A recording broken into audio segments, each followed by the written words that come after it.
Shalom, selamat pagi.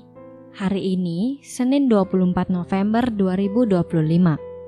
Bacaan Alkitab terdapat pada Ibrani 12 ayat 18-25 dan 1 Tesalonika 5 ayat 1-11. Ayat nas terdapat pada Daniel 4 ayat 2 yang berbunyi, "Aku berkenan memaklumkan tanda-tanda dan mujizat-mujizat yang telah dilakukan Allah yang Maha Tinggi kepadaku." Dan yang kedua, Markus 9 ayat 40 yang berbunyi, "Barang siapa tidak melawan kita, ia ada di pihak kita." Renungan berjudul, Kerendahan Hati sebagai Wujud Kesaksian. Setiap orang dipanggil tidak hanya untuk menikmati berkat dan segala kasih karunia Allah semata, tetapi juga dipanggil untuk bersaksi bagi dunia.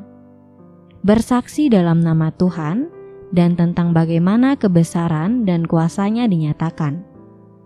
Dalam bacaan pertama, Daniel 4 ayat 2, menceritakan kisah Nebukadnezar, seorang raja yang penuh dengan kesombongan dan keangkuhan. Ia merasa bahwa kekuatan, kehebatan, dan kekuasaannya berasal dari dirinya sendiri. Namun, Allah yang Maha Tinggi merendahkannya. Nebukadnezar kehilangan akal sehat, hidup seperti binatang, dan diasingkan selama 7 tahun. Ini merupakan hukuman yang penuh makna, menjadi sarana dan cara Tuhan untuk membuka mata batin Raja Nebukadnezar. Sehingga pada akhirnya Tuhan memulihkan kehidupannya.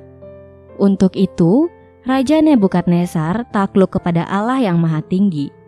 Ia menerima, mengakui dan bersaksi akan kebesaran dan kuasa Tuhan. Tuhan telah melakukan tanda-tanda dan mujizat-mujizatnya, sehingga Nebukadnezar sadar bahwa Tuhanlah yang Maha Tinggi dan Maha Kuasa. Maka dalam Markus 9 ayat 40, Yohanes dan para murid lainnya melihat dan mencegah seorang yang mengusir setan dalam nama Yesus, karena dia bukan seorang pengikut atau kelompok mereka. Para murid menganggap bahwa perilaku mereka baik dan benar. Namun, Tuhan Yesus menegur mereka dan berkata, "Barang siapa tidak melawan kita, ia ada di pihak kita." Ayat ini menegaskan bahwa pelayanan kesaksian dapat dilakukan oleh siapapun, asalkan melakukannya dalam nama Tuhan Yesus. Dengan kerendahan hati dan kesungguhan serta memuliakan Allah. Maka dari kedua firman Tuhan hari ini, kita belajar tentang pentingnya kerendahan hati. Mengapa demikian? Karena kerendahan hati merupakan wujud kesaksian hidup kita yang memuliakan Tuhan yang Maha Kuasa dan Maha Tinggi.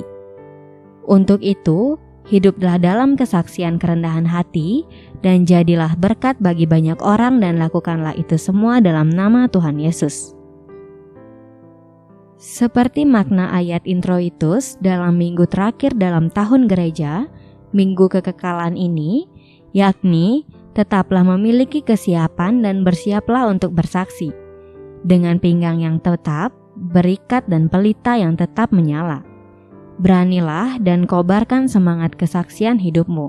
Hidup dalam kerendahan hati dalam nama Tuhan Yesus.